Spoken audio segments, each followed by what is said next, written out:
नमस्कार दोस्तों, हमारे चैनल के अंदर आपका स्वागत है। दोस्तों, आज हम आपको बताने वाले हैं नारियल से जुड़े उपाय के बारे में कि नारियल के माध्यम से व्यक्ति किस प्रकार धनवान बन सकता है। दोस्तों, हिंदू धर्म के अंदर नारियल का पुराना रिश्ता रहा है। नारियल भगवान की पूजा के अंदर उपयोग लिया जाता है और यूँ कहे तो प्रत्येक देवताओं की पूजा पाठ के समय नारियल चढ़ाया जाता है और उसका उपयोग लिया जाता है। साथ ही साथ दोस्तों, इस बात को और अगर आपको जानना है तो आपने देखा होगा कि नारियल हिंदू धर्म के अंदर जब कलश स्थापित किया जाता है, चाहे मंदिर का कलश हो या घर के अंदर ही कलश स्थापना के अंदर नारियल का विशेष महत्व रहता है।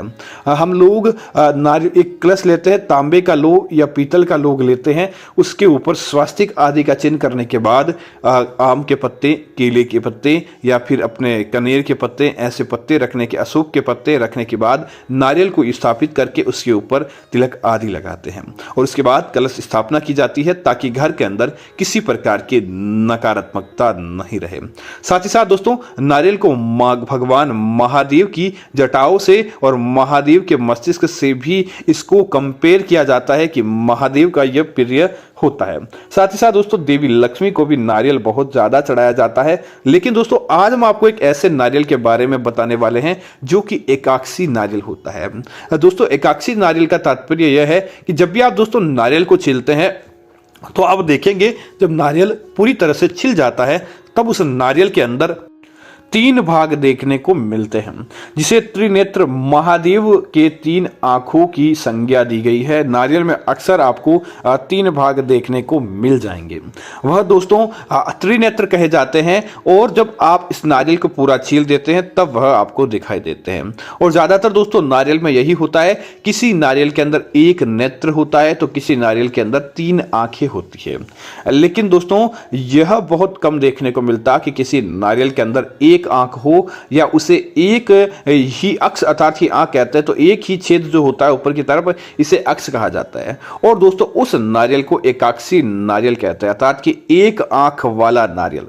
दोस्तों, एकाक्षी नारियल विशेष प्रकार से धन प्राप्ति का घोतक होता है। धन प्राप्ति आपके दिन दूनी रात चौगुनी बढ़ाने का एक कारक माना जाता है। इसके बारे में ही हम आपको बताने वाले, तो आप तो समझ गए कि अब एकाक्षी नारियल किसे कहते हैं। लेकिन दोस्तों, बात यह है कि लाखों नारियल के अंदर एक नारियल ही एकाक्षी नारियल होता है। ऐसा नारियल बार बार नहीं देखने को मिलता और ऐसा नारियल बार बार नहीं आता। तो आगे बढ़ने से पहले आपसे निवेदन है, वीडियो को पूरा और अंत तक देखें, साथ ही साथ हमारे चैनल को सब्सक्राइब करें और वीडियो को लाइक करना ना भूलें। अब बात करते हैं उपाय की।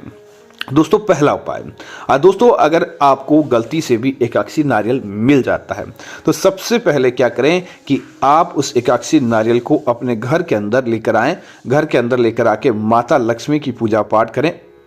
एक कलश के अंदर जल भरें और जल भरने के बाद कलश के ऊपर एक स्वास्तिक का निर्माण करें। और स्वास्तिक का निर्माण करने के तत्पश्चात आप कलश के अंदर जल भरें, उसके अंदर थोड़े अक्षत चावल के दाने डालें और साथ ही साथ 1 चुटकी सिंदूर उसके अंदर डाल दें और उस लोटे के ऊपर आप अशोक के फूल, अशोक का फूल दोस्तों शांति का प्रतीक होता है। वो आपके जीवन के अंदर नई प्रकार की ऊंचाइयों को लेकर आने वाला होता है, इसीलिए अशोक का विशेष महत्व रहता है। आप अशोक का फूल डालें और उसके बाद आप क्या करें, उस नारियल के अंदर आपको उस अशोक के पत्ते रखने के बाद एकाक्षी नारियल को वहां पर आपको स्थापित कर देना चाहिए। और वहां पर स्थापित करने के बाद नारियल के ऊपर एक लाल धागा कलावा बांधे और साथ ही साथ स्वास्तिक का निर्माण कर दें। और दोस्तों, रोजाना वहां पर बैठकर महालक्ष्मी मंत्रों का जाप करें, देवी लक्ष्मी की आराधना करें। दोस्तों, आप देखेंगे 7 दिवस के भीतर भीतर आपके जीवन के अंदर नई रोशनी देखने को मिलेगी। जो आप चाहते थे वह आपका काम हो जाएगा और निश्चित तौर पर आपको धन प्राप्ति के योग आपके जीवन के अंदर बनने लगते हैं। दोस्तों, अगर आपके घर के अंदर नजर दोष है, लाख परिवर्तन कर लिया लेकिन नजर आपके ऊपर किसी न किसी प्रकार का शत्रु का दोष रहता है, शत्रु आपका पीछा नहीं छोड़ता, लाख परिवर्तन करने के बाद भी आप हमेशा दुखी रहते हैं। आप चाहते हैं कि कैसे न कैसे प्रकार शत्रु आपसे प्रकार का रिश्ता तोड़ दे या फिर आपके घर का वास्तु दोष चला जाए या फिर आप बहुत ज्यादा बीमार रहते हैं, घर के अंदर तनाव रहता है। तो दोस्तों, एक काला कपड़ा लें।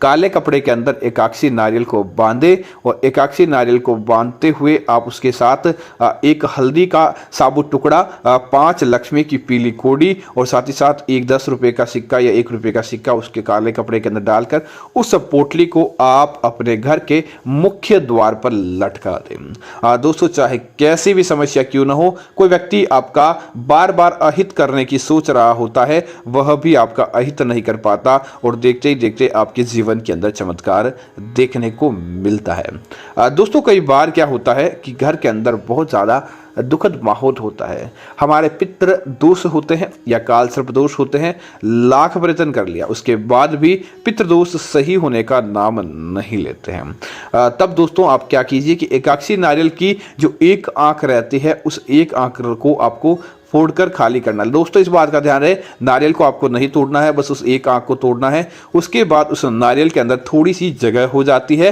कुछ सामान जाने के लिए।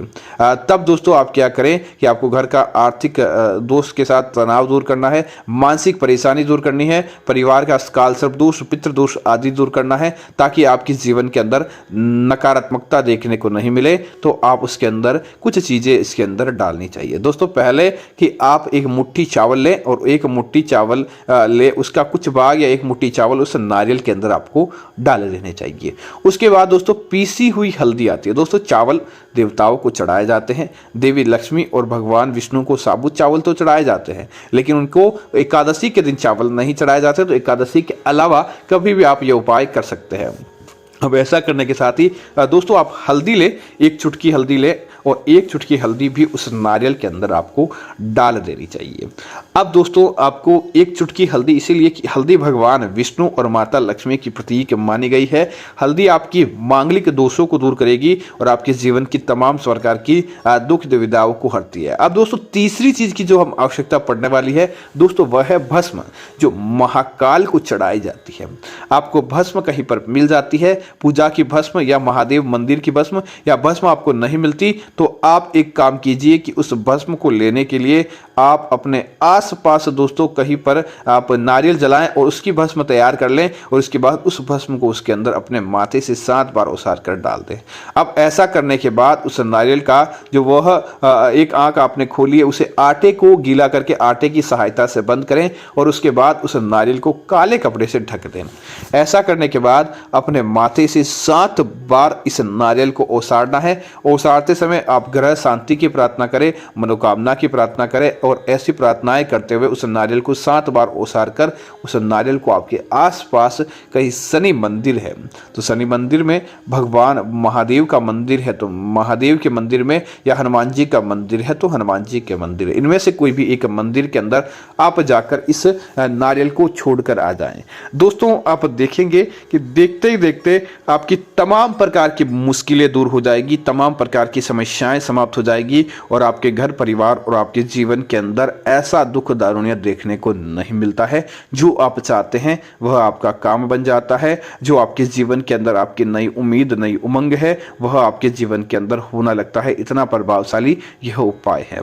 जैसे ही इस नारियल को कोई खोलता है उसी समय से आपकी बंद किस्मत खुल जाती है और आपके जीवन के अंदर तमाम प्रकार के दोष दूर हो जाते हैं। दोस्तों इसी तरह जब भी आप किसी प्रकार के पवित्र मंदिर के अंदर जाएं और वहां पर आप नारियल चढ़ाते हैं तो वहां का नारियल आप अपने घर जरूर लेकर आएं और उस नारियल को जब आप उसके प्रसाद को खाते हैं तो उसका कुछ भाग सुखाकर अपने घर के अंदर रख लीजिए। प्रत्येक मंदिर को ईश्वर को चढ़ाया गया प्रसाद आप अपने घर के अंदर संभाल कर किसी लाल पोटली आदि के अंदर रखते हैं तो दोस्तों वह प्रसाद भी आपके जीवन के अंदर नकारात्मकता को दूर करने का काम करता है और उस नारियल का प्रसाद दिन दूनी रात चौगुनी गति से आपके जीवन के अंदर अन्न धन की वृद्धि करवाता है। दोस्तों तो उम्मीद है कि जानकारी आपको अच्छी लगी होगी। ऐसी अन्य जानकारी देखने के लिए आप हमारे चैनल को सब्सक्राइब करें और साथ ही साथ वीडियो को लाइक और शेयर करते रहें ताकि ऐसी जानकारी आपको मिलती रहेगी। धन्यवाद। जय श्री राम।